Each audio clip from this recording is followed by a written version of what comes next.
पूर्ण करने वाली बतलाते हैं। वे आदि माया, मां शक्ति एवं परम पुरुष के साथ रहकर, आदि माया परम पुरुष, यहाँ का परम पुरुष, पुरुष माने परमात्मा, यहाँ का परम परमात्मा कौन है? निरंजन है। परम पुरुष के साथ रहकर कार्य संपादन करने वाली प्रकृति है। ये प्रकृति शब्द याद रखना आप, प्रकृति। ये आपको गीता जी में बताऊंगा ना, जब यह प्रकृति शब्द काम आओगा आपके। करने वाली प्रकृति है। ब्रह्म से उनका अभेद संबंध है। ब्रह्म कौन है? काल निरंजन है, ज्योति निरंजन है। ये 1000 भुजा का भगवान है, ये ब्रह्म कहलाता है। और ये शेरा वाली है, जगदम्बिका है, ये प्रकृति है, आदि माया। इसका ब्रह्म के साथ अभेद संबंध है, यानी पति पत्नी की तरह इनका संबंध है। वे अखिल विश्व की अधीश्वरी हैं। सर्वगुण निर्गुण, सरगुण निर्गुण में कल्याण में उनका विग्रह है।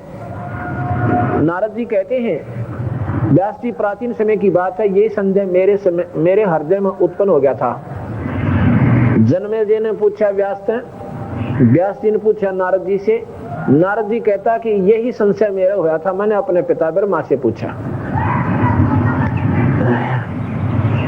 नारद जी कहते हैं कि व्यास जी प्राचीन समय की बात है, यही संदेह मेरे हृदय में उत्पन्न हो गया था। तब मैं अपने पिता अमिल तेजस्वी ब्रह्मा जी के स्थान पर गया और उनसे इस समय जिस विषय में तुम समझे हुए मुझसे पूछ रहे हो, उसी विषय में मैंने पूछा। मेरे प्रश्न का परम लोक पिता में ब्रह्मा जी मुझे कहने लगे, बेटा मैं इन प्रश्न का क्या उत्तर दूं? यह प्रश्न बड़ा ही जटिल है। महाभाग तुम भगवान विष्णु से इसका समुचित समाधान पा सकते हो। फिर भी मैं बताता हूँ। पूर्व काल में सर्वत्र जल ही जल था, ब्रह्मा बता रहा है। और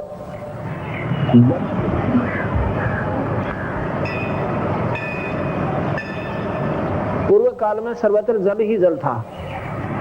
जब महाप्रलय हो जाती है ना, एक ब्रह्म लोक बच जाता है, बाकी यहाँ सारे पानी पानी हो जाता है। जल ही जल था। स्थावर जंगम जितने प्राणी हैं उनमें कोई भी नहीं थे। तब कमल से मेरी उत्पत्ति हुई। ब्रह्मा बतावा है, एक कमल के फूल से मेरी उत्पत्ति हुई। मैं कमल की कणका पर बैठकर विचार करने लगा। पर इसने नोना बेरा हुई कैसे, ये आपने पहले सुन दिया कि शिव पुराण में वो के करे है निरंजन। ब्रह्मा अपना एक बेटा पैदा करेगा, उसका नाम ब्रह्मा धर देगा, उसने मूर्छित रखेगा। और जब वो जवान हो जाता है, उसने ठाकर उस कमल के फूल पर रख देता है। अब ये ब्रह्मा नो कहा, मैं नो नहीं बेरा कमल के फूल पर कितना आ गया मैं। ये सारा खेल युग काल निरंजन ही कर रहा है। बैठकर विचार करने लगा, मेरी उत्पत्ति मैं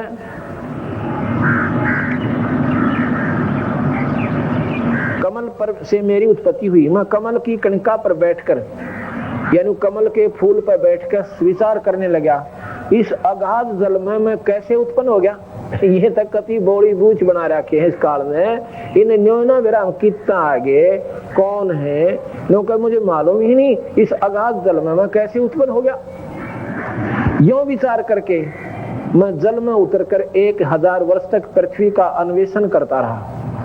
यानी नो ढूंढेगा कि तो सफल भी पा जा, पर 1000 वर्ष तक कुछ नहीं पाया। मुझे जल का कोई और छोर नहीं मिला। इतने में आकाशवाणी हुई कि तप करो तप करो।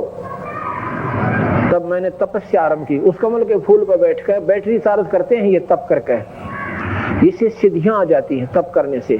ये साधक साधना करते हैं, आपने साधक दिखेंगे और जाप कर रहे हैं काल निरंजन का, तो इनको सिद्धियां दे देता है। उन सिद्धियों को फिर स्वयं प्रयोग उनके माध्यम से ये काल अपने कंट्रोल से उनको तोप बनाकर, वो मशीन बनाकर प्रयोग करता है। अब कहता तप करो तप करो, तो कहने लगा मैं डरता तप लग गया कर।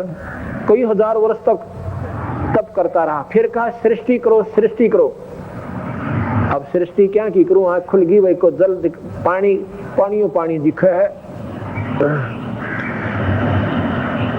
1000 वर्ष तक तप करता रहा। फिर उसी समय सृष्टि करो, ऐसी आकाशवाणी सुनाई पड़ी। सोचा कि किसकी सृष्टि करूं अथवा मेरा क्या कर्तव्य है। है ब्रह्मा कि मैं डरता उस पानी में तो जाऊं कोई ना, क्यों 1000 वर्ष तक ढूंढा कि कुछ पाया कोई ना। तो मैं डरता उस कमल पे नीचे उतरूंगा कोई ना। इतने मुस्काल ने के किया, 2 राक्षस भेज दिए, मधु और कैटब नाम के। जो बोला वो राक्षस जो मेरे का निहान लग गया, मैं डरता उस कमल के फूल पर तो नीचे पड़ गया। जब नीचे आके गिरा तो वहां देखो हो एक और सोन लग रहा है, एक भगवान। वो कौन था? शेष सैया पे विष्णु। शेष सैया पे यू डुप्लीकेट विष्णु, जो उस निरंजन का पुत्र, जो शेरा वाली से पैदा हुआ था, आपने शिव पुराण में सुना, सदाशिव पुराण में। वो शेष सैया पे मूर्छित गिर रखा।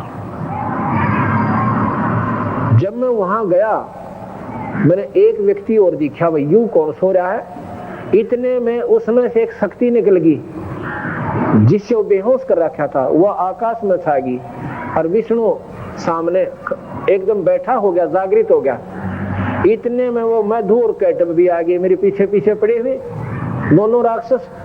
तो विष्णु जी के साथ उनका 5000 वर्ष तक युद्ध होता रहा। फिर भी वो विष्णु से मधु कैटब राक्षस मरे नहीं। फिर वो जो ऊपर शक्ति थी, वह शेरा वाली सुंदर लड़की के रूप में वह नीचे आई और उसने उस मधु कैटब की तरफ गंदी हरकतें शुरू की, जिससे वो उस लड़ाई तो भूल गए, उस माई का ना आकर्षित हो गए। पीछे से विष्णु ने उनकी गर्दन पकड़ के और फिर मारा, यानी सामने से भगवान विष्णु उनके सामने फेल हो लिया था, उनसे मर नहीं रहे थे। ये देवी भागवत पढ़ रहा हूँ कि देखो न सोचो मैं सट्टे मारता महाराज जी अपने घर की गड़के, ये नो की नो सुना रहा हूँ, तो इसमें लिख रखा है। उसी समय मधु कैटब नाम के 2 भयंकर दानव सामने आ गए। मैं उनसे भयभीत हो उठा। तब कमल का डंठल पकड़कर मैं जल में उतरा। जब मुझे एक परम अद्भुत पुरुष के दर्शन मिले जो शेष नाग की सैया पर सोए थे। शंख चक्र गदा पद्म उन 4 अवधों से अनुपम शोभा पा रहे थे। ऐसी शेषाशायी भगवान विष्णु का मुझे दर्शन हुआ। नारद जी, शेष नाग की सैया पर सोए हुए उन प्रभु को देखकर मेरा मन चिंतित हो उठा।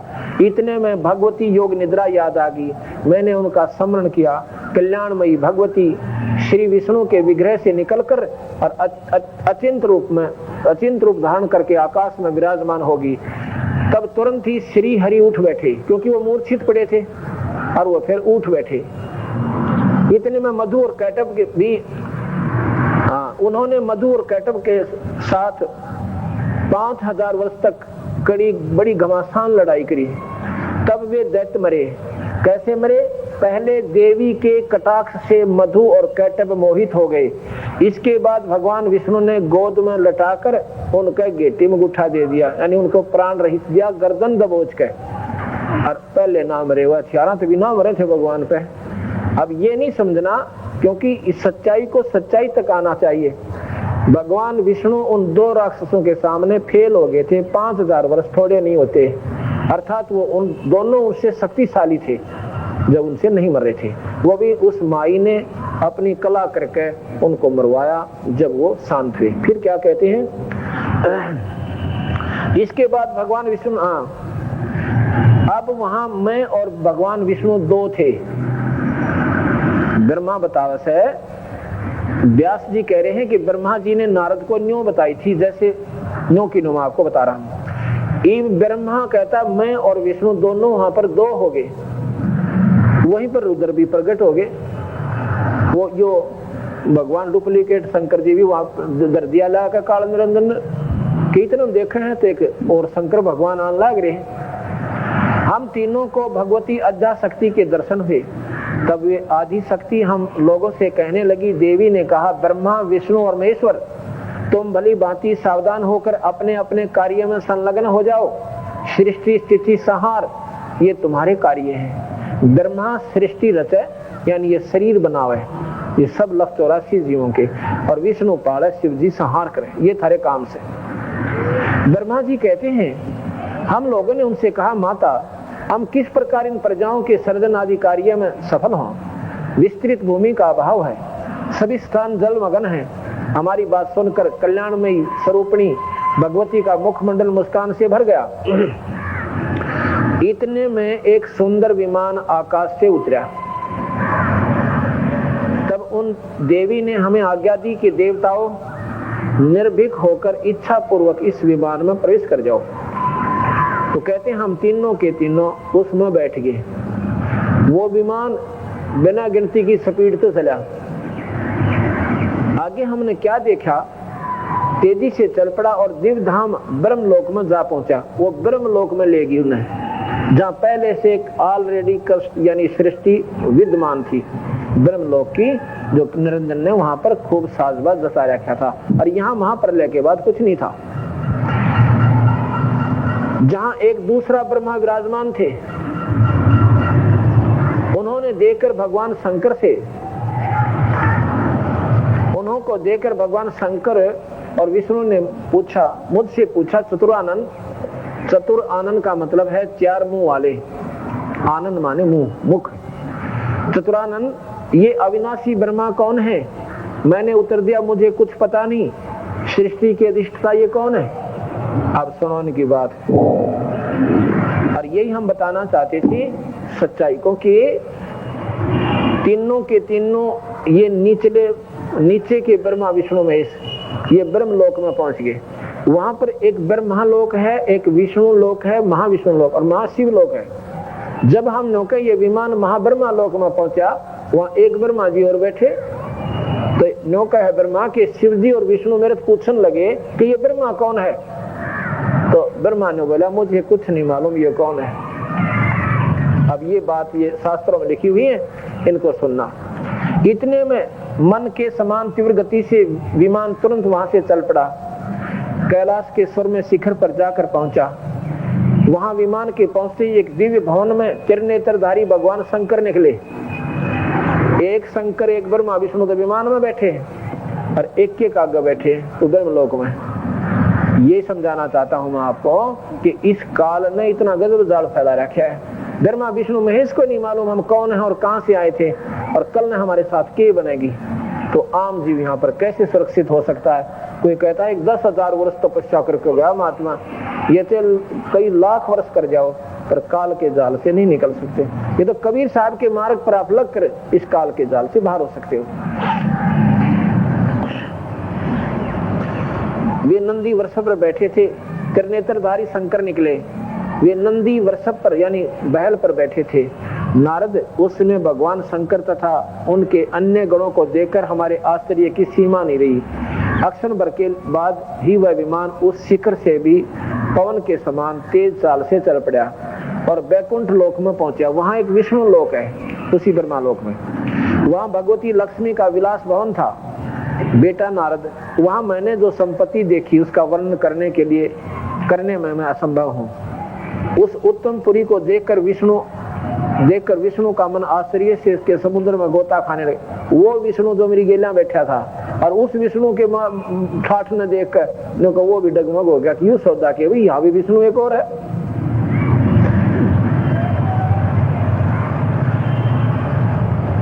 आगे अमृत के समान मीठे जल वाला समुद्र मिला। उसी मनोहर द्वीप मंदरा पराजित आदि बहुत से शोभावान वृक्ष थे। वहां एक कमल लोचन श्री हरि यानी विष्णु विराजमान थे। इतने में वही विमान पवन से बातें करता हुआ आगे को चल पड़ा।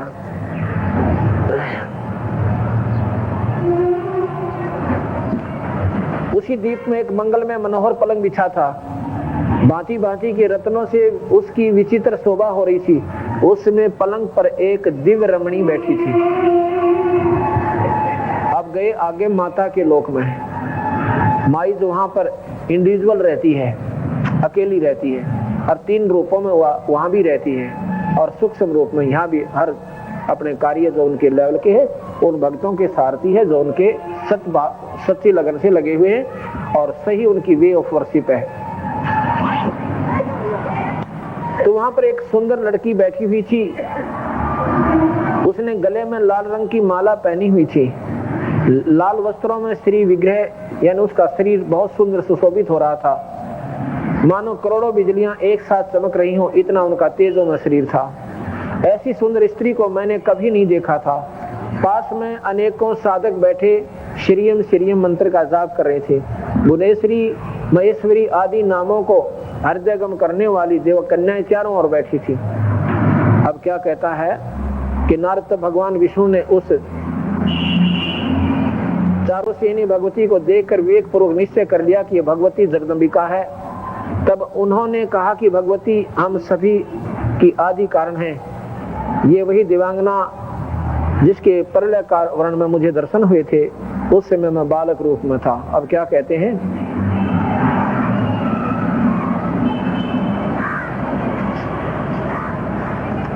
अब विष्णु के देख पढ़ो, इसमें ये मैं सुनाना चाहता था कि विष्णु जी कह रहे हैं कि या तो भाई आपा ना अपनी माँ दिखे हैं, और या इसके मैं जो छोटा सा बालक था जब मैंने देखी थी, ये भी याद थोड़ी थोड़ी याद आ। ये देख लो, ये शिव ये देवी भागवत महापुराण, श्रीमद देवी भागवत महापुराण से सुना रहा हूँ। ये तीसरे सकंद में विष्णु के कह रहा है कि उन्होंने कहा कि भगवती हम सभी की आदि कारण है, यानी ये हमारी माँ से हमें इन्होंने बनाया है।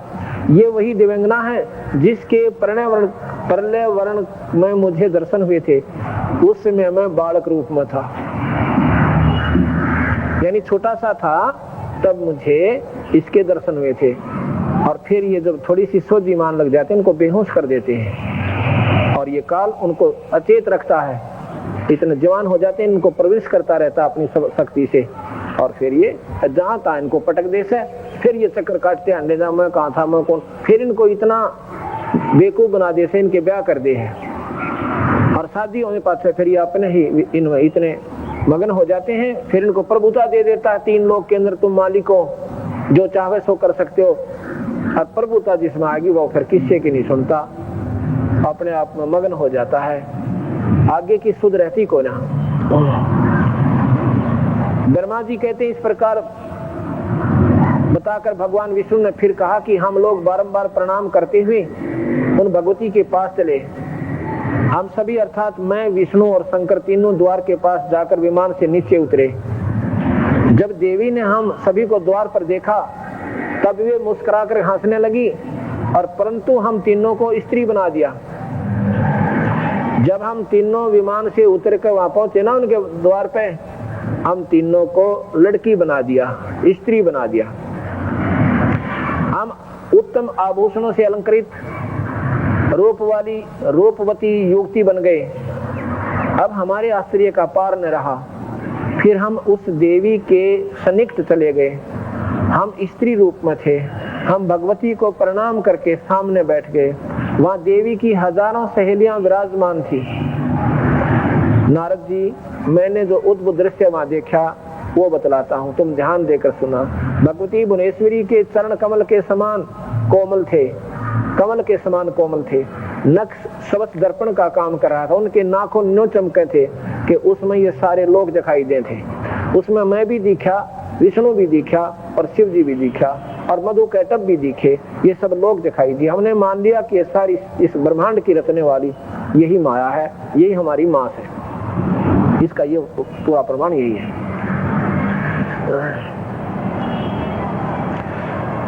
विष्णु और शंकर का मन भी आश्चर्य से भर गया। मैं, विष्णु और शंकर तीनों ने मान लिया कि ये देवी जगत जननी है। हम उन देवी की झांकी देखते रहे। झांकी माने नजारा। इतने में पूरे 100 वर्ष का समय व्यतीत हो गया। स्त्री वेश में परिणित विष्णु ने समय अनुसार उन भगवती भुवनेश्वरी की स्तुति आरंभ की। भगवान विष्णु बोले, प्रकृति देवी को नमस्कार हो। या प्रकृति शब्द याद रखना, प्रकृति देवी को नमस्कार हो, जो कल्याण स्वरूपिणी है, मनोरथ पूर्ण करने वाली है। यानी जैसे स्तुति की उनकी भगवान ने।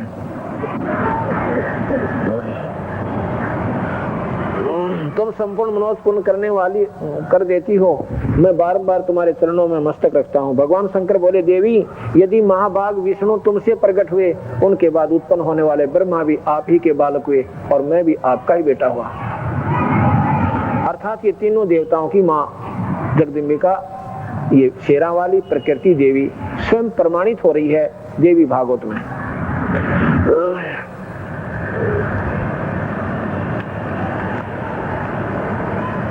हे माता, ब्रह्मा विष्णु और महेश का रूप धारण करके तुम ही संसार की रचना करती हो।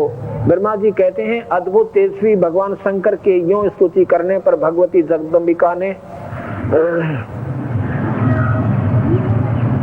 खुश होकर के कहा, और ये सुनकर महादेव जी को अपार हर्ष हुआ। भगवती के चरणों में मस्तक झुकाकर वे भी बैठ गए।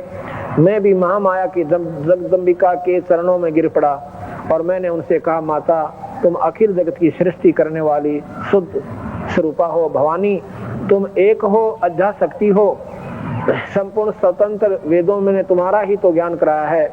माता तुम्हारे संपर्क से मैं ब्रह्मा सृष्टि करने में और विष्णु पालन करने में और शंकर संहार करने में कुशल हैं। अर्थात आपके आशीर्वाद से ही हमारा काम बन रहा है, नहीं हमारे पल्ले कुछ नहीं है। ये उन्होंने अपनी शक्ति का अवलोकन, उस महाशक्ति का अवलोकन करके अपने शक्ति का अपना लेवल आप बता रहे हैं कि आप जो परम शक्ति हो, आपके सामने हम कुछ भी नहीं है। क्योंकि ये 8 भुजा की है और ये 4-4 भुजा के हैं और इनके पिता 1000 भुजा के हैं। ये 4 और स्पोर के या माता 8 और स्पोर की, नो सोच लो, और इनके पिता 1000 हॉर्स पावर के। इतनी यानी शक्ति से संबंधित है ये बातें।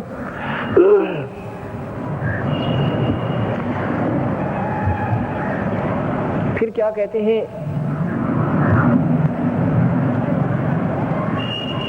और यदि आज तुमसे अलग हो जाएं तो हम सब की शक्ति कुंठित हो जाए कि यदि हम आपसे भिन्न हो जाएं तो हमारे पास पल्ला रहना कुछ, हम कुछ नहीं कर सकते। आपकी शक्ति हमारे अंदर संतरित है तो हम अपना कार्य में कुशलता पूर्वक लगे हुए हैं, लग सकते हैं।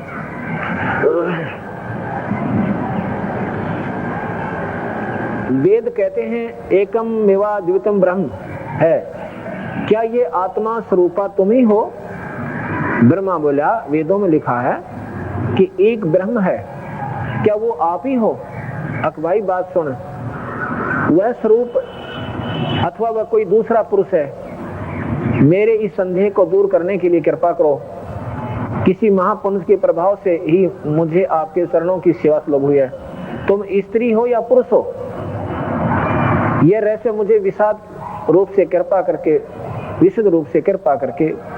बताने की कृपा करके बतलाओ। तो माया के बोली, ब्रह्मा जी कहते हैं इस प्रकार मैंने भगवती को जगदम्बिका से विनय पूर्वक पूछा, तब वे मधुर वाणी में मुझसे कहने लगी। देवी ने कहा, मैं और ब्रह्म एक ही हैं, मैं और ब्रह्म एक ही हैं। मुझ में और इन ब्रह्म में कभी किंचित मात्र भी भेद नहीं है। जो वे हैं वो मैं हूँ, वही मैं हूँ। अब 2 स्थिति है यहाँ पे, जो वो है वही मैं हूँ, जो मैं हूँ वही वो है। बुद्धि के भ्रम से भेद प्रतीत हो रहा है। ब्रह्मा जी, इस सारे संसार में मैं ही व्यापक रूप से विराजमान हूँ, संपूर्ण देवताओं में भिन्न भिन्न नामों से व्याख्यित हूँ। मैं शक्ति रूप धारण करके पराक्रम करती हूँ। ये नाना प्रकार के नाम इसमें लिखे हैं कि ये मेरे ही रूप नाम है। देवताओं, अब कार्य सिद्ध करने के लिए विमान पर बैठकर तुम शीघ्र पधारो। कोई कठिन कार्य उपस्थित होने पर जब तुम मुझे स्मरण करोगे तो तब मैं आपके सामने आ जाऊंगी। अब माई क्या कहती है कि जब तुम्हारे काबू से कोई काम आ जावे बाहर तो मुझे याद कर लेना, मैं तुम्हारे पास आकर तुम्हारे कार्य को सुलभ कर दूंगी। अर्थात ये तीनों देवता भी पूर्ण परमात्मा नहीं है, पूर्ण शक्ति युक्त नहीं है। ये देवी भागवत भी प्रमाणित करती है और कबीर साहब भी प्रमाणित करते हैं। देवताओं, मेरा तथा सनातन परमात्मा का ध्यान तुम्हें सदा करते रहना चाहिए। अब ये और बताना चाहूँ था मैं इसमें, अब माई के कह के मेरा और सनातन भगवान यानी ब्रह्म का तुम्हें सदा ध्यान रखना चाहिए। होगे तो माता न्यारी निरंजन न्यारा, ये ब्रह्मा विष्णु महेश न्यारे। और जो ब्रह्मा विष्णु महेश रूप में 3 रूपा में ये निरंजन काल वहां रहता है वो भिन्न। ये इतना गजब जाल काल ने इस भोली भाली जीवात्माओं को यहाँ फंसाए रखने के लिए, सतमार्ग तक ना पहुंचने के लिए ये इतना उलझेड़ा उलझा कर डाल रखा है।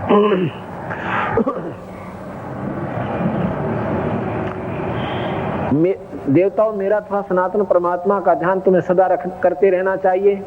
हम दोनों का स्मरण करते रहोगे, तुम्हारी ये कार्य सिद्ध होने में किंचित मात्र भी संदेह नहीं रहेगा।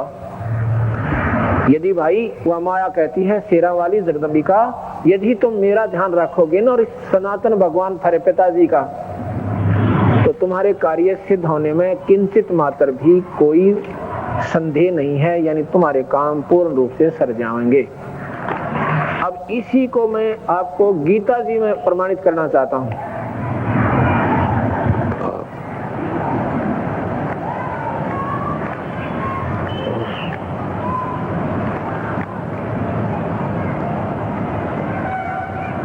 चौदहवें अध्याय के श्लोक नंबर 1 से लेकर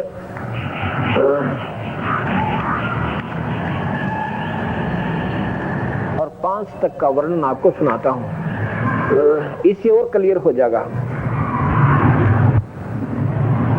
ये गीता जी मेरे पास रखी है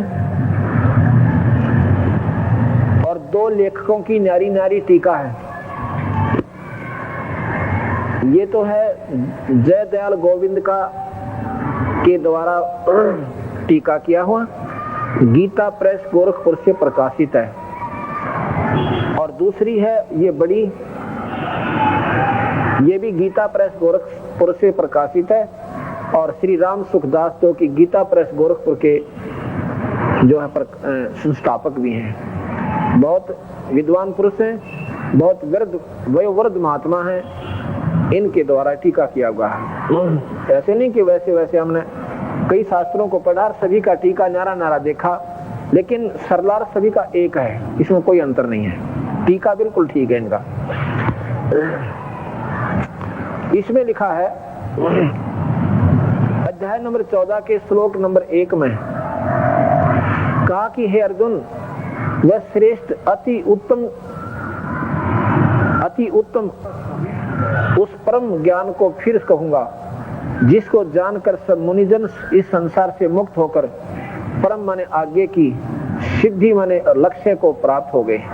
कैसे? अध्याय नंबर 14 का श्लोक नंबर 1, संपूर्ण ज्ञानों में उत्तम और श्रेष्ठ ज्ञान को मैं फिर कहूंगा जिसको जानकर सब के सब मुनि लोग इस संसार से मुक्त होकर परम सिद्धि को प्राप्त हो गए। अब यहाँ क्या कहना चाहता है कि जिनको ये भेद बेरा पट गया कि यहाँ काल कुकर है और ये तीनों देवता कैसे हैं, वो ब्रह्मा विष्णु महेश की साधना को छोड़ देते हैं। आपने देखा ना, कई साधक ब्रह्मा विष्णु महेश की साधना नहीं करते, वो केवल ब्रह्म उपासना करते हैं। उनको ये पता लग जाता है कि ये ब्रह्मा विष्णु महेश भी जन्म मरण में है, ये पार नहीं होंगे, और वो सिद्ध पुरुष पार होने के लिए उस निरंजन की साधना करते हैं, क्योंकि महास्वर्ग है उसका नाम, उसको ब्रह्मलोक भी कहते हैं। वहां जो पहुंच गए उनका कई कल्पों के बाद अंत होता है। मरते वो भी हैं, वो कई कल्पों के बाद मरते हैं, और ये कल्प में कई बार मर लेते हैं। जैसे हम पृथ्वी मंडल पे इस एक ब्रह्मा मरेगा इतने, हम तो असंख्यों बार बिना गिनती बार मर लेंगे, लेकिन वो वहां उनकी स्थिति अच्छी है देवताओं की, उनके दिव्य वर्ष बहुत लंबे चौड़े हैं। लेकिन उस ब्रह्मलोक की तुलना में ये ब्रह्मा विष्णु महेश मारे कितनी वो मर लेंगे, लेकिन मरेंगे वो ब्रह्मलोक वाले भी एक दिन, अंश में उनका भी आओगा। तो ये क्या कहते हैं कि ये जो मैं जो बताना चाहता हूँ, इसका जिसने ज्ञान हो गया वो यहाँ से ब्रह्मा विष्णु महेश की साधना से भी वंचित हो जाएगा, यानी ऊपर की साधना करेगा। और उसकी जब अपना हम ये ज्ञान हो जाएगा कि काल निरंजन कौन है, तो फिर आप उस ब्रह्मलोक में भी त्याग दोगे, आप सतलोक की साधना में आरूढ़ हो जाओगे, जहां जाने के बाद कभी मरण नहीं होता।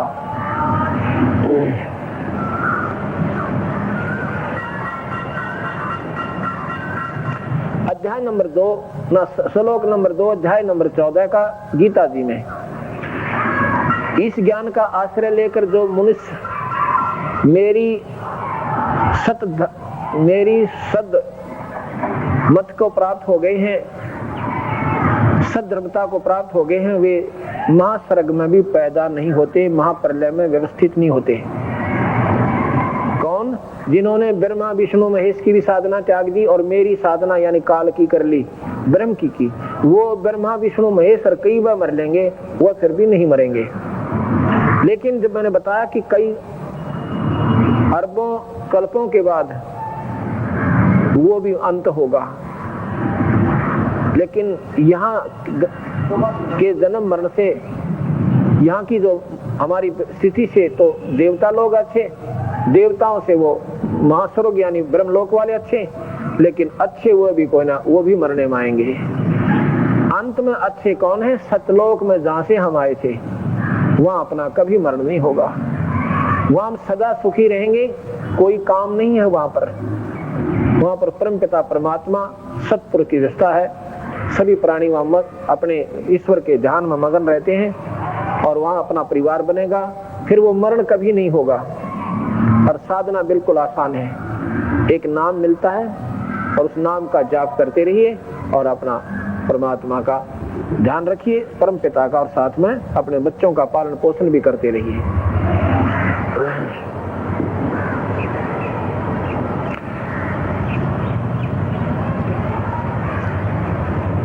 अब आगे अध्याय नंबर 14 के श्लोक नंबर 3, 4 और 5 में ये ध्यान से सुनने का है। अध्याय नंबर 3 में लिखा है कि हे अर्जुन, मेरी मूल प्रकृति यानी प्रधान प्रकृति, आपने शिव महापुराण में देवी भागवत में ये सुना होगा कि इसी को देवी कहते हैं, इसी को प्रकृति देवी कहते हैं, इसी को जगदम्बिका कहते हैं, इसको अष्टंगी कहते हैं, इसी को प्रकृति देवी कहते हैं। यहाँ काल निरंजन गीता में स्वयं कृष्ण जी के शरीर में बढ़कर उस प्रवेश करके बोल रहा है, क्या कहता है कि हे अर्जुन, मेरी मूल प्रकृति तो उत्पत्ति स्थान है और मैं उसमें जीव रूप गर्भ का स्थापन करता हूँ, इससे संपूर्ण प्राणियों की उत्पत्ति होती है। चौथे श्लोक में कहा है 14वें अध्याय का कि हे अर्जुन, संपूर्ण योनियों में प्राणियों के जितने शरीर पैदा होते हैं उन सब की मूल प्रकृति तो माता है और मैं बीज स्थापन करने वाला पिता हूँ। ये गीता जी के 3 और 4 श्लोक में 14वें अध्याय का ये मैंने आपको प्रमाण दिया। ये काल निरंजन कहता है कि यह प्रकृति तो सबकी माँ है और मैं इन सब का पिता हूँ और इससे ये उत्पत्ति यहाँ की होती है। 5वें श्लोक में 14वें अध्याय का लिखा है, हे माँ प्रभो ना हे माँ भाव यानी अर्जुन, प्रकृति से उत्पन्न होने वाले, प्रकृति शेरा वाली से पैदा होने वाले कौन? ब्रह्मा विष्णु महेश, सतगुण रजगुण और तम, ये तीनों गुण अविनाशी जीवात्मा को देही में बांधे रहते हैं, इस शरीर में उलझा कर रखते हैं, इनको फंसाए रखते हैं, इनको पार नहीं होने देते।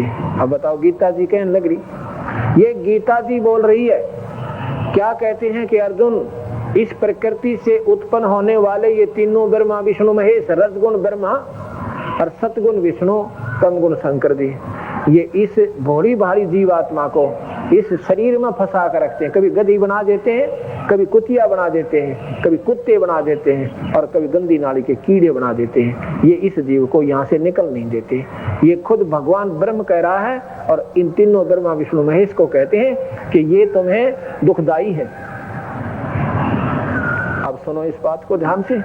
गरीबदास जी कहते हैं, गरीब तीनों देवा काल हैं, ये ब्रह्मा विष्णु महेश, कहते हैं कि ये तीनों देवा काल है, ब्रह्मा विष्णु महेश, भूले चूके समझियो और सबका हूँ आदेश, सबका हूँ उपदेश। को भूल चूक रह रही हो ना किसी का, वो भी समझ लेना, ये सबको उपदेश दे रहा हूँ। तीनों देवा काल हैं, ये ब्रह्मा विष्णु महेश, भूले चूके समझियो सबका हूँ उपदेश। ये कबीर साहब कहते हैं कि तुम इन तीनों देवताओं में इन्हीं में उलझे हुए रहते हो और ये तुमने पार नहीं होने देते। आगे बताते हैं,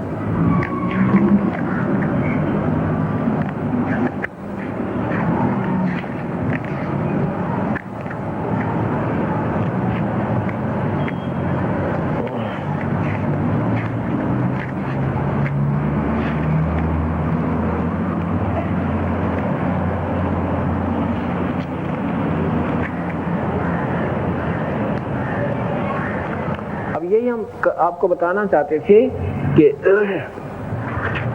ये ब्रह्मा विष्णु महेश और ये काल निरंजन और माया इन भोली भाली आत्माओं को इस काल के जाल में अटकाए रखते हैं।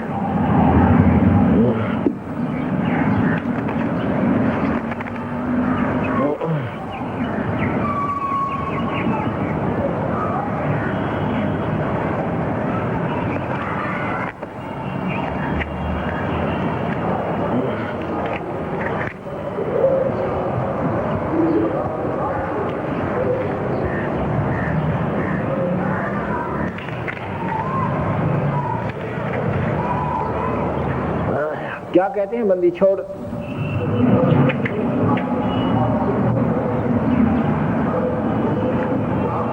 अंत कोट ब्रह्मा भय अंत ब्रह्मा विष्णु महेश्वर माया और धर्म राया कहिए।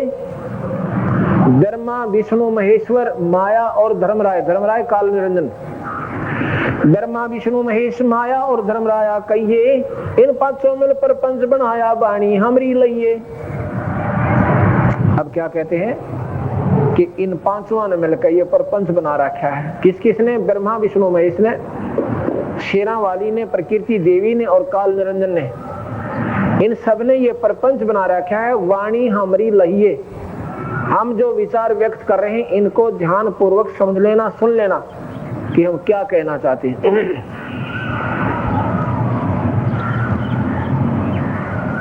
इन पांचों मिल जीव अटकाए जुगन जुगन हम आन छुटाए। इन पांचों मिल जीव अटकाए युगन युगन हम आन छुटाए। बंदी छोड़ हमारा नामम अजर अमर है अस्थिर ठामम। हमारा बंदी छोड़ नाम है। कबीर साहब कहते हैं बंदी छोड़ कौन है? जो काल की बंधन से छुड़वा दे और सतलोक ले जावे। अमर करो सतलोक पठाऊं तात बंदी छोड़ कहाऊं। बंदी छोड़ की परिभाषा एक ही दोहे में बता दी। अमर करूं इस काल के जाल तक छुटवा के। यहाँ अमर कोई नहीं है। ये स्वयं काल निरंजन अमर नहीं है। ब्रह्मा विष्णु महेश अमर नहीं है। अमर करूं सतलोक पठाऊं यानी उस लोक में ले जाऊं जहां आपका कभी मरण नहीं होगा। ताते बंदी छोड़ कहाऊं इस काल के बंद से छुड़वा के आपको सतलोक ले जाता हूँ। इसलिए मैं बंदी छोड़ कहलाता हूँ। बंदी छोड़ हमारा नामम अजर अमर है अस्थिर ठोमम। अजर अमर स्थिर। अजर जो कभी ना जले खत्म ना होए। अमर जो कभी नष्ट ना होए। अस्थिर स्थिर माने पूरा सथाई कभी डगमग ना होए। वो सतलोक हमारा ठाम माने स्थान है। अजर अमर है अस्थिर ठामम।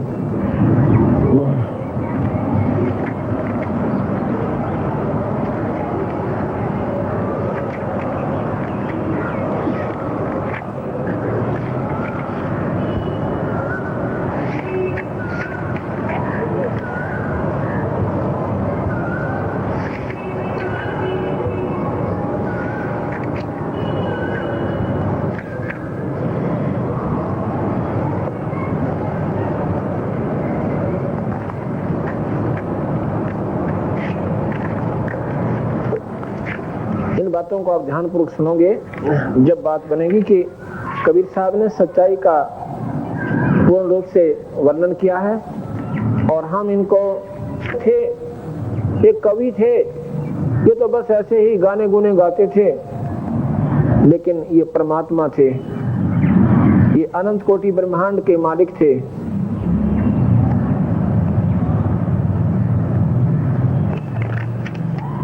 इनकी महिमा से परिचित नहीं हो पाने के कारण हम अपने आप में ही अपनी नादानी के कारण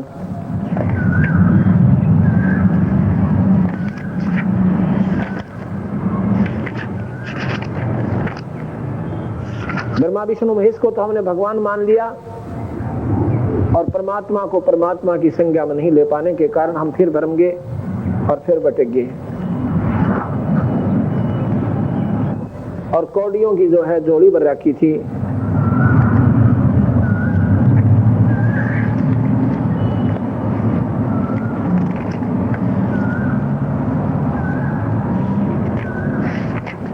अब खाई हाय हाय, आदि निरंजन ये काल, ये माया है, इसने ही ये सारा जाल फैला रखा है। माया आदि निरंजन भाई, अपने जिन शक्ति डायन महल पठाई। ये सुनो बंदी छोड़ की वाणी, ये गरीबदास कबीर साहब एक ही शक्ति है। जैसे रामचंद्र जी और श्री कृष्ण जी भगवान विष्णु के अवतार आए थे, ऐसे ही कबीर साहब और गरीबदास जी उस पूर्ण परमात्मा सतपुरुष के पूर्ण ब्रह्म के अवतार आए थे। उन्होंने एक जैसा ही ज्ञान दिया है।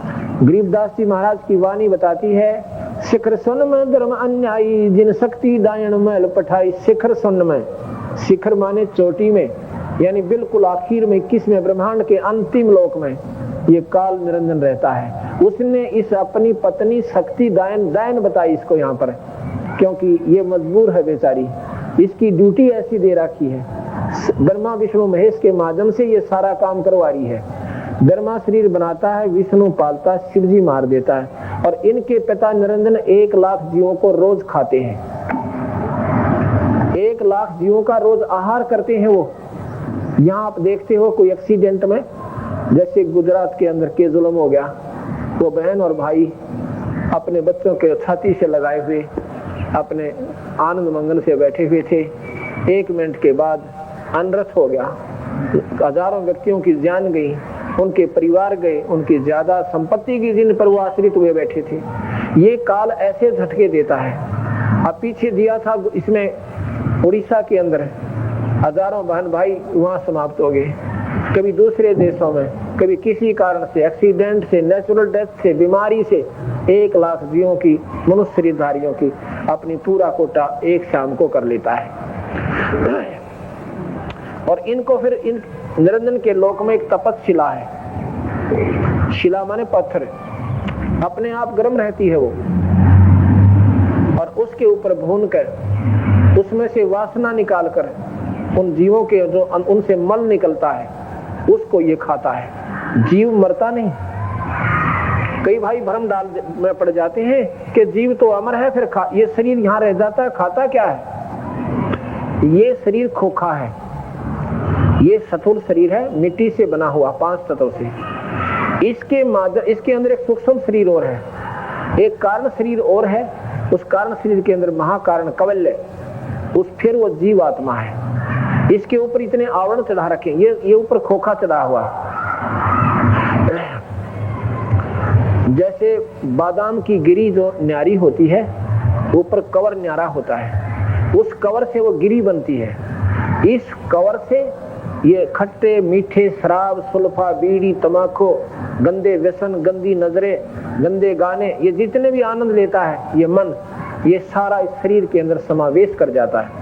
इस सूक्ष्म शरीर के माध्यम से, इस शरीर के माध्यम से, स्थूल शरीर के माध्यम से सूक्ष्म शरीर में समावेश कर जाता है। सूक्ष्म शरीर के ऊपर का उसका लेपन बन जाता है, और वो लेपन इतने गर्म करने से उतरता है कि ये जीव जब मूर्छित हो जाता है, सूक्ष्म शरीर में ये मूर्छित बड़ी मुश्किल से होता है। जब ये उस तपस्शिला पे 1 लाख जीवों को डाल देता है सूक्ष्म शरीर में, और फिर ये तरफ तरफ का गर्म होकर उसमें से जो 80-90 वर्ष जो हम जितने भी व्यसन, नमकीन, चटपटे, मीठे, खट्टे खाते हैं, बीड़ी, शराब, मांस, तमाकू जो भी प्रयोग करते हैं, उनका एक तत्व उसके ऊपर जमा होता है, फिर वो धीरे धीरे छोड़ देते हैं। 1 लाख में से जो फिर और सूक्ष्म शरीर का और ज्यादा आनंदित होता है वो, जैसे पहले गन्ने का रस होता है वो भी मीठा होता है, फिर उससे क्या बनती है?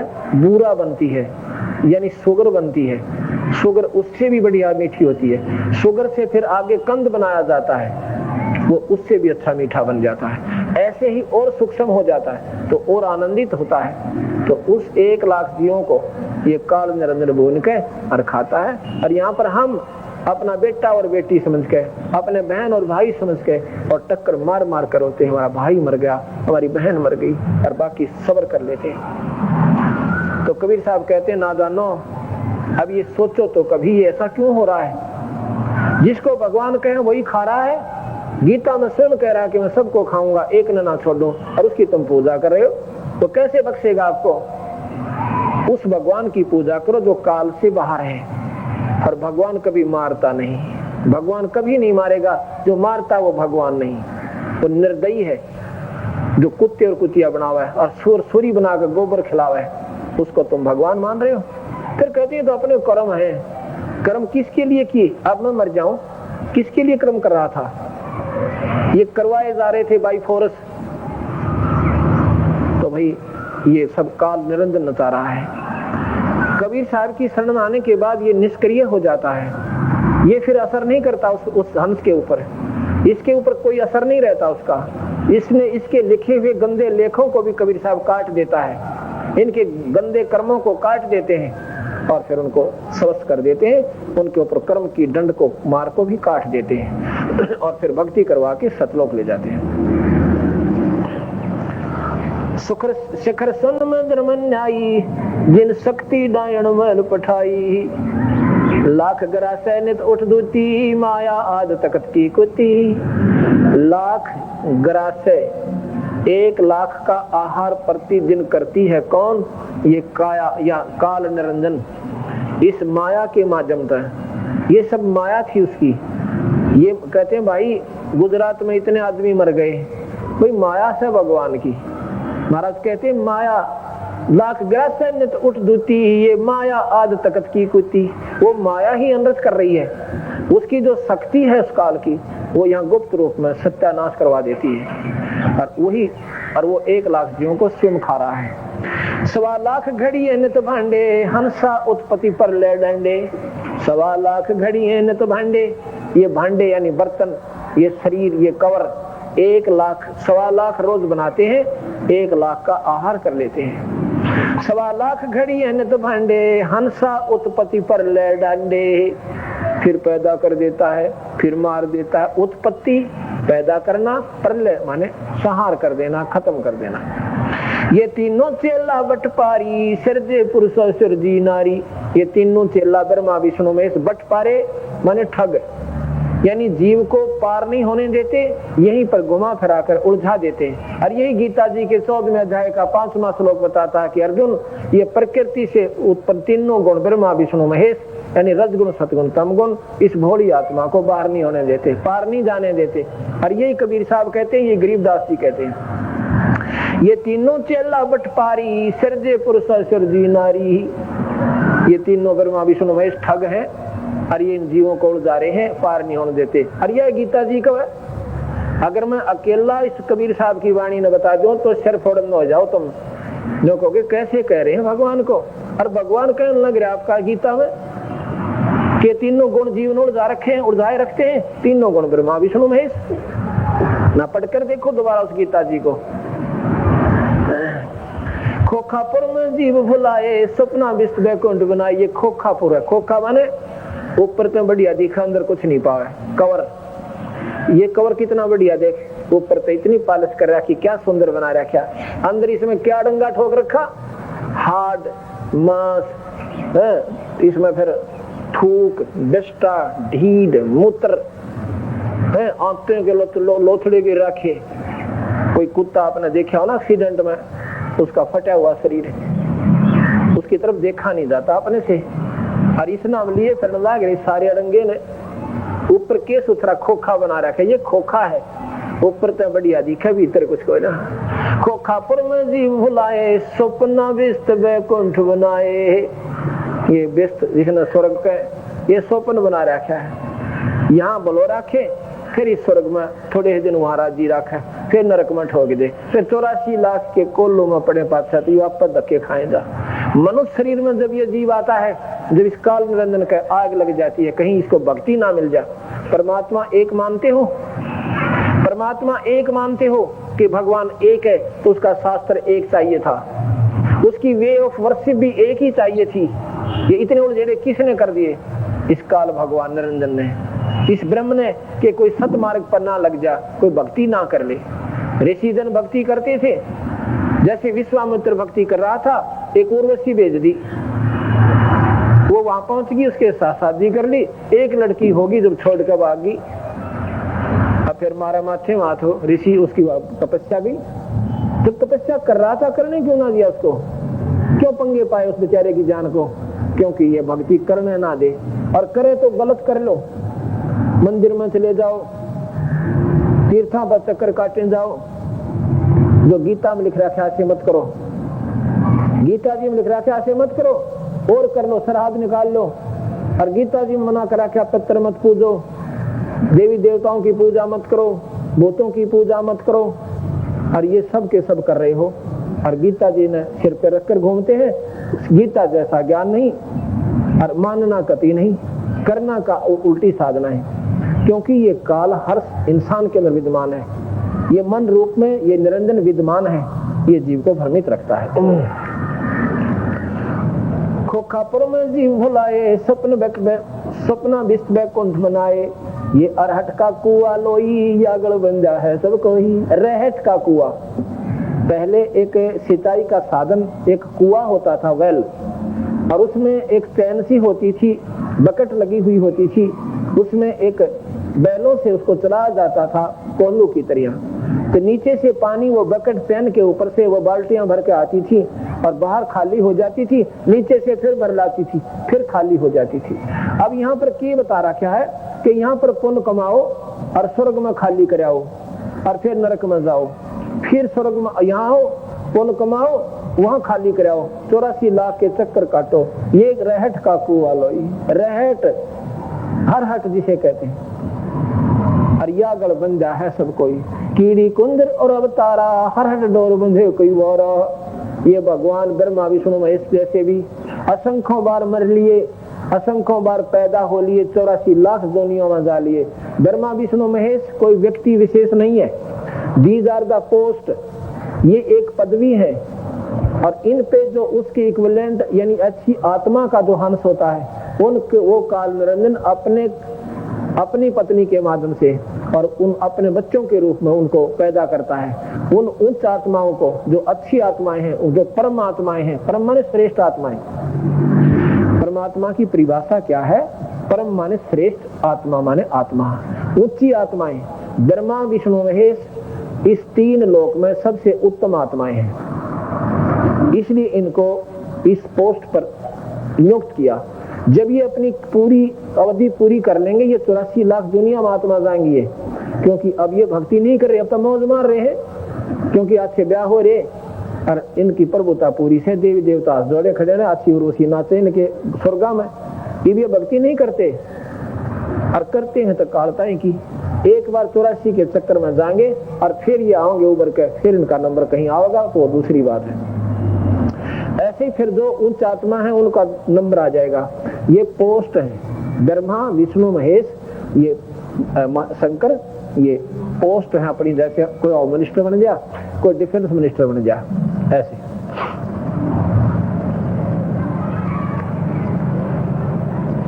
अरब अनिल इंद कीड़ी कुंदर और अवतारा, हर डोर बंधे कई बारा। गीता जी में स्वयं कृष्ण जी के मुखारविंद से और काल बोल रहा है कि अर्जुन तेरे मेरे असंख्य जन्म हो लिए, तेरा याद को ना मुझे ज्ञान है। अर्थात भगवान भी जन्म मरण में रहा है। शेष महेश गणेश्वर ताही, हर हट डोर बंधे कसब आही।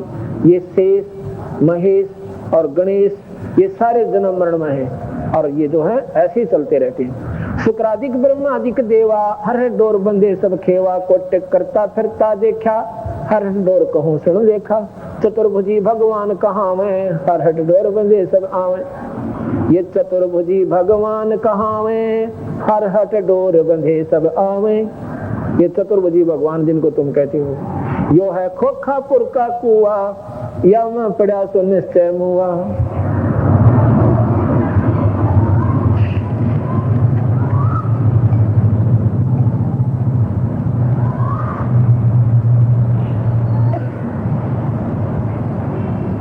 मुल्ला माया मग में बैठी, हंसा चुन चुन खाई।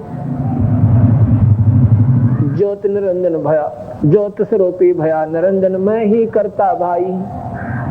अब यहाँ पर सारे अपनी अपनी डफली, अपना अपना राग, अपनी प्रभुता बनाए बैठे हैं। ब्रह्मा विष्णु महेश ने पूछ लो, वो नो के मारे तो बड्डा कोई को ना, हम नो कर जा, हम नो कर जा, हम नो कर जा, हम ऐसे कर सकते हैं। हाँ, उनकी जितनी उनके जो अधिकारक क्षेत्र हैं उतने में वो फुल फ्लैज हैं। जैसे राज्य में मुख्यमंत्री फुल फ्लैज होता है, उसमें पूर्ण है वो, लेकिन राज्य से बाहर वो कुछ नहीं है।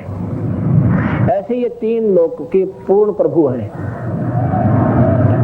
इनके कार्य क्षेत्र, इनके अधिकार क्षेत्र भगवान निरंजन के द्वारा नियुक्त किए गए हैं। तुम ऐसे कर सकते हो, ऐसे नहीं कर सकते। ये कर्म के दंड को नहीं काट सकते, किए हुए कर्म का भोग दे सकते हैं, उसमें फेर बदल नहीं कर सकते। मासा घटे ना तिल बढ़े, विदना लिखे जो लेख, भाई सच्चा सतगुरु मेट के ऊपर मार दे मेघ। ब्रह्मा विष्णु महेश अपने कर्म को भी नहीं काट सकते, अपने कर्म को नहीं काट सकते, उन्हें भोगना पड़ेगा। जैसे भगवान रामचंद्र जी ने बाली मारा था, सुग्रीव का भाई, त्रेता युग में,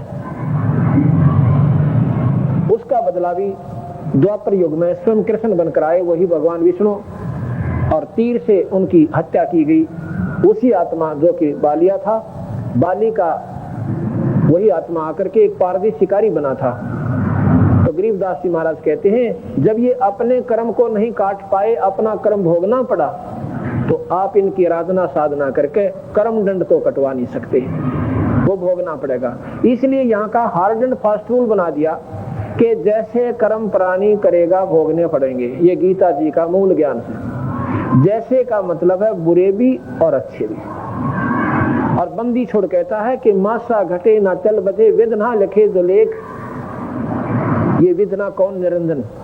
निरंजन के द्वारा एक धर्मराज बनाया गया है, नियुक्त किया गया है, सुप्रीम जज, मजिस्ट्रेट। उसके आदेश से वो सबके कर्मों के आधार पर दंड नियुक्त करता है। उसको ना ब्रह्मा काट सके, ना विष्णु काट सके, ना शिव जी काट सके, उसको कबीर भगवान काट सकते हैं। जैसे राष्ट्रपति और हाई कोर्ट के फैसले को भी चेंज कर सकता है, उसको कोई चैलेंज नहीं है। फांसी की सजा को भी माफ कर सकता है, अन्य सजाएं तो उसके लिए बाएं हाथ का खेल है, उसको कोई चैलेंज नहीं है। जितने चाहे कर सकता है, अपील भी नहीं है उनके सामने।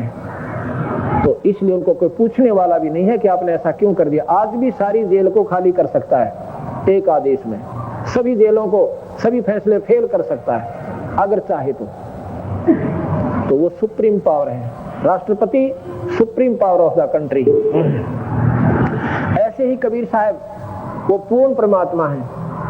वो गरीब जमजो राजा से डरे हैं, मिटे कर्म के लेख, अदली अदल कबीर हैं ये कुल के सतगुरु एक।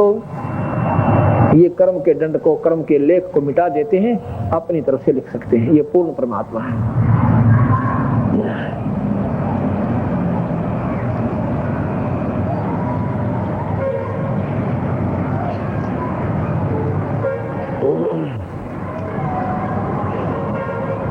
ब्रह्मा विष्णु महेश्वर माया और धर्म राया कहिए, इन 500 मिल पर पंच बनाया वाणी हमारे लिए। पीर पैगंबर कुतुब ओलिया स्वर्णर मुनिजन ज्ञानी, एता को तो राना पाया जम का बंधे पुरानी। ध्यान से सुनना कबीर भगवान की वाणी, गरीबदासियों की। पीर पैगंबर कुतुब ओलिया ये हैं तो साधक ही, पर अपनी भाषा भिन्नता के कारण पीर कुतुब पैगंबर, पैगंबर कहते हैं अवतार। ये ईसाई लोग, मुसलमान भाई उनको पैगंबर कहते हैं, हम अवतार कहते हैं। पीर यानी गुरु। पीर कौन से गुरु? जो केवल निरंजन तक की जानकारी जानते हैं। पीर पैगंबर कुतुब ओलिया स्वर्णर मुनिजन ज्ञानी, एता को तो रा नहीं पाया ये जम का बंधे प्राणी। जम माने काल, एता को तो रा नहीं पाया ये काल का बंधे प्राणी। आपने सुना था, कल बता रहे थे कि 11वें अध्याय के 32वें श्लोक में अर्जुन देख रहा है कि भगवान आप तो देवताओं में दिखा रहे हो और आप पे के गुणगान करें। देख सुनने की बात है, उस निरंजन की तो साधना कर रहे काल भगवान की, और वही उनको खा रहा है। फिर उनकी माफी भी कोई ना, माफी भी नहीं है। एता को तो राना पाया जम का बंधे प्राणी। ये जीवात्माएं बेशक वह देवता बन रहे थे, लेकिन उस काल की साधना करके और काल के ही खुट्टे से उसी के उसमें जाल में फंसे हुए हैं।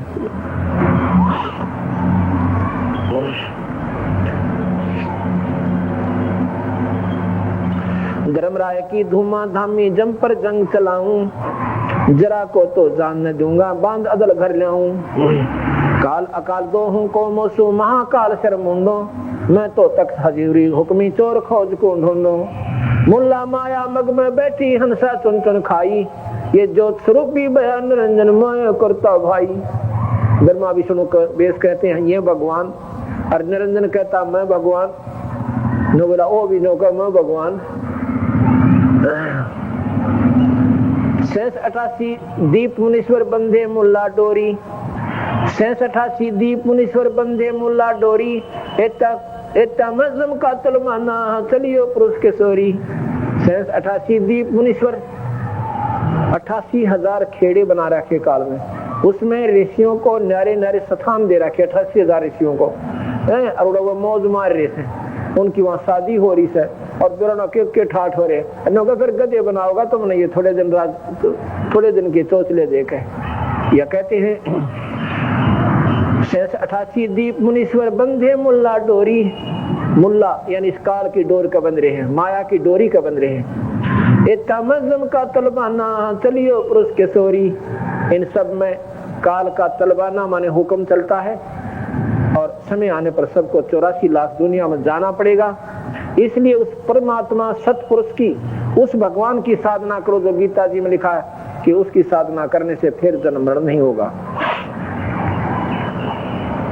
हम तो बंदी छोड़ कहावा धर्मराय है चकवे, सतलोक की सकल सुनावा बाणी हमरी अखवे। 9 लाख पट्टन ऊपर खेलूं सादर रे को रोकूं, 12 कोट कटक सब काटूं हंस पठाऊं मोकूं। 14 भवन गवन है मेरा जल थल में सरभंगी, खालक खलक खलक में खेल खालक अवगत अचल अभंगी। अगर अलील चक्र है मेरा जिससे हम चल आए, पांचों पर परवाना मेरा बंद छुटावन जाए। अब अपनी शक्ति का प्रमाण देते हुए कबीर साहब गरीबदास जी कहते हैं, अगर अलील चक्र है मेरा जिससे हम चल आए, हम उस सतलोक से चल कर आए हैं जहाँ पर ये ब्रह्मा विष्णु महेश निरंजन फिर नहीं जा सकते।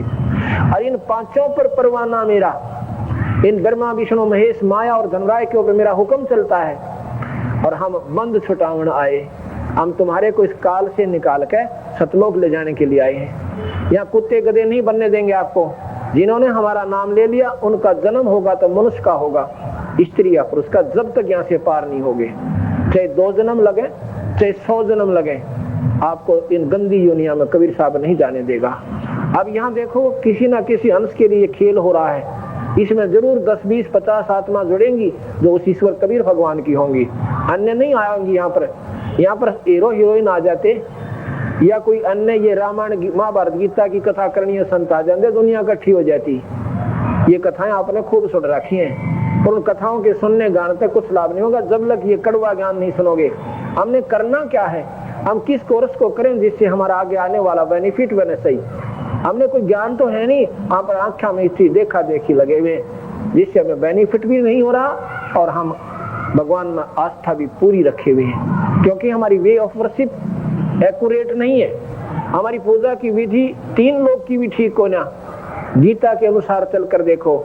जो हम नाम देते हैं पहले 3 लोग के देते हैं, पहले हम 3 लोग की जो सही भक्ति है वो करवाते हैं। जैसे हम अच्छे स्कूल होते हैं ना, बच्चे कमजोर से हों उनकी नौका पहले 5वीं क्लास की तैयारी करवाएंगे आपकी, और फिर हम आगे एडमिशन देंगे आपको। तो ये पिछली आपकी हम कमजोरी निकाल के फिर आगे की पढ़ाई पढ़ाते हैं। अगर आपने ये 3 लोग की भक्ति सही कर रखी होती तो हम सीधा नाम आपको सतलोक का दे देते, मिनटों में बात बन जाती। हम पहले यहाँ की सुचारू भक्ति कराते हैं जो इन शास्त्रों में लिखी हुई है। जिस नाम मंत्र से पार्वती की मुक्ति हुई वो मंत्र देंगे हम आपको, जो भगवान शिव ने पार्वती को दिया था। वो 4थी मुक्ति युक्त होगी, यानी उन्हें बीए कर ली, और बीए के बाद फिर हम वो कोर्स करवाएंगे, उस कोर्स में आपको नौकरी निश्चित होगी।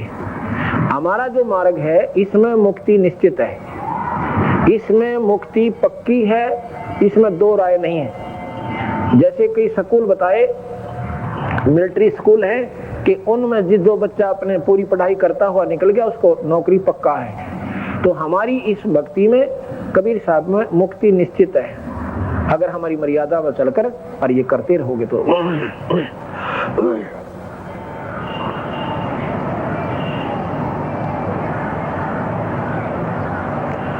एक समय की बात है,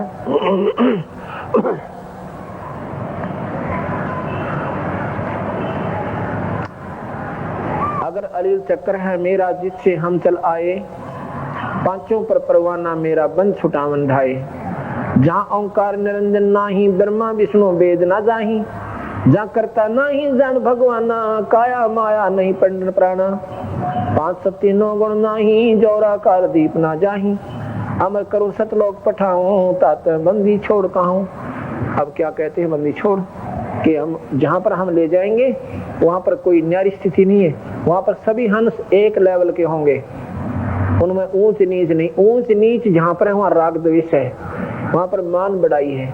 वहाँ पर एक स्थिति में होंगे आप सब, वहाँ पर कोई मान बढ़ाई नहीं होगी। अब मैं एक को तो उठाकर यहाँ बैठा दूं कुर्सी पे और बाकी नीचे बैठे, तो आप में जिलियसी पैदा होगी कि ये भाई न्यारा क्यों बैठा दिया।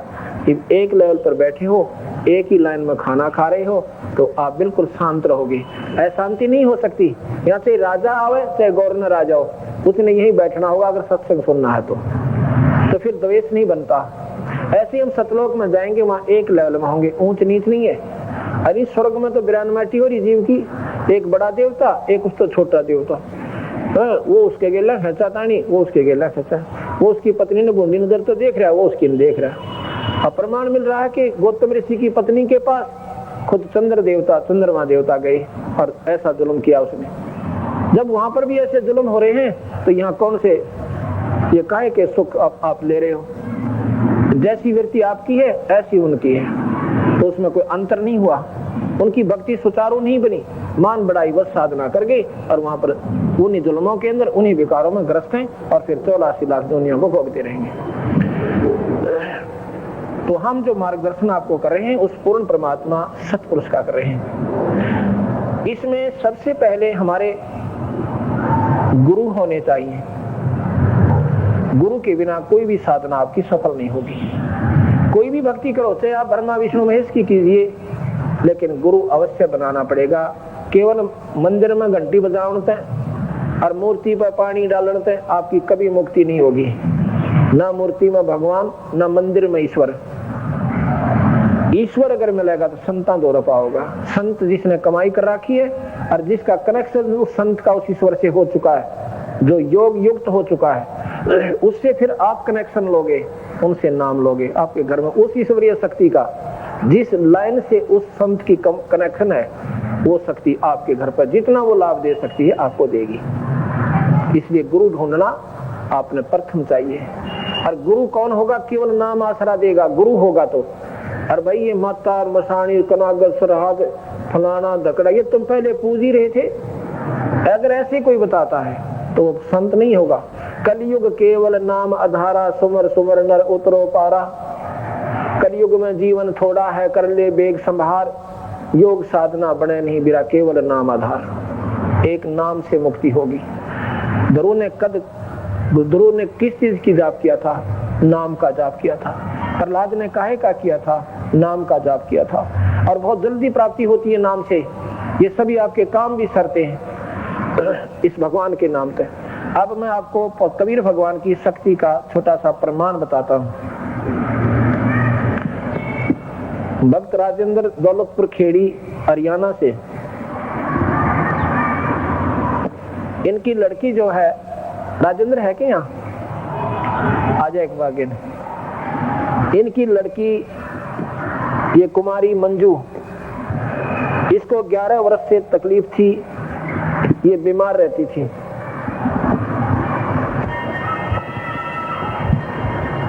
इन्होंने सब जगह इनको दिखाया था लेकिन कोई राहत नहीं मिली। आइए बेटी, मंजू भी है ना, आजा पुत्री। ये लड़की है, इसको 11 वर्ष से मिर्गी की तरह दौरे बन जाते थे और साइकिल पर स्कूल में जाती थी तो ऐसे साइकिल पर जाम हो जाती थी और नीचे गिर जाती थी। घंटों में होश में आती थी। इस कन्या को इनके पिता ने और सभी घर वालों ने नाना जहां भी किसी ने संत बताए वहां ले गए और साथ में डॉक्टरों का इलाज करवाया, पर कोई राहत नहीं मिली। इन्होंने कबीर भगवान का उपदेश लिया, नाम लिया, उस नाम में ये फ्री में शक्ति होती है इन दुखों को प्रथम निवारण। असली रोग कटेगा जो जन्म मरण की बीमारी है। ये आप देखिएगा, लीजिए भाई इनका फोटो। बस ये दौरे आया करते थे, दौरे आया करते थे। हम डॉक्टरों को दिखाते रहे, भिवानी काफी डॉक्टरों को दिखाया, किसी प्रकार कोई फर्क नहीं हुआ। उसके बाद हम रोहतक मेडिकल में ले गए, वहाँ भी 4-5 साल इलाज चलाया, लेकिन कोई फर्क नहीं हुआ। बाद में बंदी छोड़ की शरण में 1998 से हम आए। जो ही बंदी छोड़ का आशीर्वाद हमें प्राप्त हुआ, इस गुड्डी को कुछ नहीं हुआ, बराबर सुकून में जाती है, हमें किसी प्रकार की कोई चिंता नहीं। जय बंदी छोड़। बोल सतगुरुदेव। उस परमात्मा ने, कबीर भगवान ने ये सुख मुफ्त में दिया इस परिवार को। अब इस परिवार का इतना दृढ़ निश्चय हो गया इस कबीर भगवान पे, अब ये भक्ति कर रहे हैं, शाम में आरती कर रहे हैं, दिन में मंत्र करते, अपना काम भी कर रहे हैं। इनका बेड़ा पार होगा, सतलोक से ले जाएंगे। बोल सतगुरुदेव।